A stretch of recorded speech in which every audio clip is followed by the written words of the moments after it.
жүрегінің жылуын паш етіп, ұлт бірлігінің рухани сабақтастықтың көрінісіне айналуда. Ақ кимешек аналар мерекесіне өңіріміздің мақтанышы, ұрпақ тәрбиесінде өлшеусіз еңбек сіңіріп жүрген асыл жандарда үн қосты. Ақ жаулықты аналар мейірім мен парасаттың, береке мен бірліктің жарқын бейнесі. Олардың ұлттық құндылықтарды дәріптеудегі рөлі зор.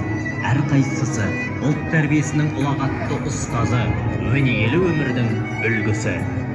Бүгінгі шара тек сән салтанат емес, бұл қазақ әйелінің даналығын, тектілігін, ізгілігін ұрпаққа насихаттаудың жарқын көрінісі. Аналардың жүріп өткен жолы ізгілік пен мейірімнің, сабыр мен қайсарлықтың жолы. Ұлттық дәстүріміз жаңғырып, ана қадірі арта берсін. Ақ кимешекті аналарымыз аман болсын, ел іргесі берік, ұрпағымыз ұлағатты болсын. Аналарымыз ұлттың алтын діңгегі, ұрпаққа өнеге, ізгілік пен мейірімнің шуағы.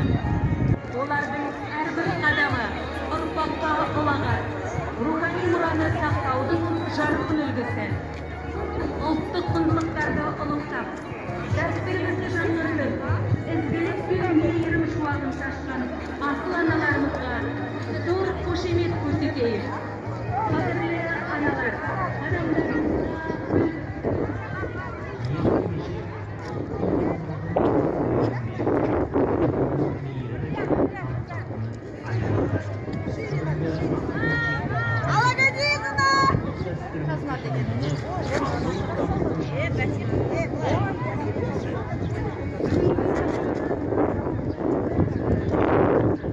Башки нападает.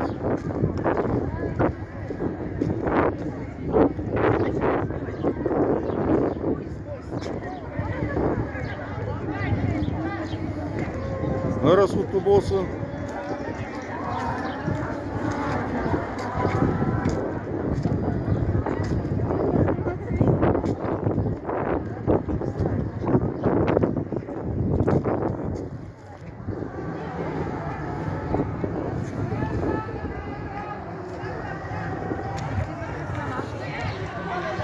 Короче, апашки рулят.